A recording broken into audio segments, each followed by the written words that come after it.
I scroll through many, and I mean many YouTube videos that reveal their earnings from YouTube, and some are insane. This finance channel with 300 to 400,000 views a day generates between $7,000 and $11,000 a day, or $270,000 a month. This video generated $70,000 in the span of 12 months. Even smaller channels with 3,800 subscribers can make upwards of $218 for every 1,000 views. The channel generated a consistent $20 to $30 with just a few hundred views on each video. But keep in mind, it depends on your niche and how much advertisers are willing to pay to have your audience's attention. So this brings me to my first topic: the highest paying niches on YouTube, ranging from a $13.52 CPM average with making money online niche all the way to $1.40 in the gaming niche. Keep in mind that these are just averages, as there are sub-niches that can make significantly higher amounts for every 1,000 views. For example, affiliate marketing, which is a sub-niche of making money online, can average $22 per 1,000 views. The small channel example that was shared earlier with an insane CPM of $218 is in the e-commerce, business building, affiliate marketing,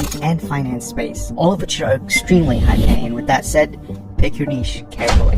While the niche is a big piece of the CPM, or how much advertisers are willing to pay, video length to allow for multiple ad placement, audience demographics influences the dollar amount. The more the audience is capable of spending, the higher advertisers are willing to spend. Oh wait, speaking of spending, there are 3 ways to go about creating a YouTube video for passive income. You can either spend time or money, or a hybrid of both.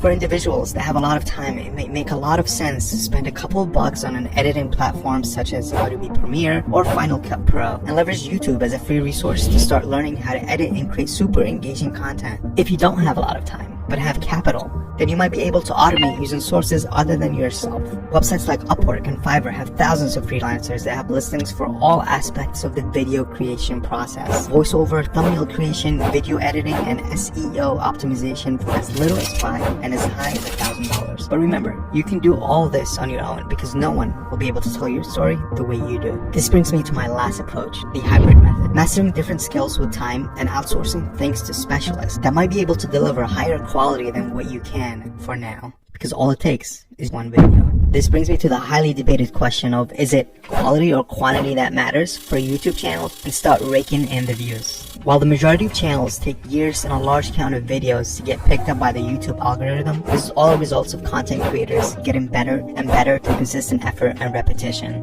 When the video starts attracting viewers, the video is usually well crafted and engages and retains the viewer.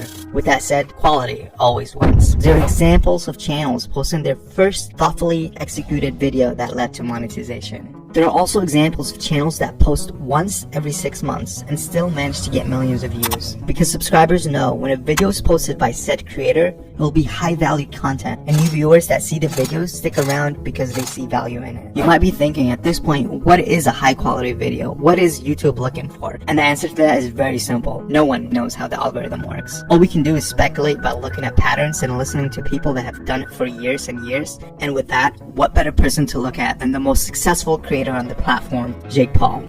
Just kidding. For me, what's important is click-through rate, getting people to click on your video, and then average view duration, average view percentage, or just relative retention, and having them watch it. A lot of creators think click-through rate is just like the title and thumbnail and did they click it, but a lot of it too is, did they enjoy your last video? Because if someone watches a video of yours and they loved it, you can bet the next time you recommend it, their chance of clicking is a lot higher. Mr. Beast has mentioned that videos tend to do well if they can retain the viewer for specifically 70% of the video. This percentage needs to be our target before we give up on the algorithm. Before we even talk about that 70% though, click, they don't watch, so you want to give them something to click. We need to get people to click on the video. We were able to find a snippet of one of Mr. Beast's video analytics to get our understanding of where we should target. The video had a 7% click-through rate, and that's a pretty absurd number given the number of impressions the video had, so it's safe to assume that one should target that 10 to 20% range. Aside from these hard metrics, whatever you choose to do, make sure it's something that you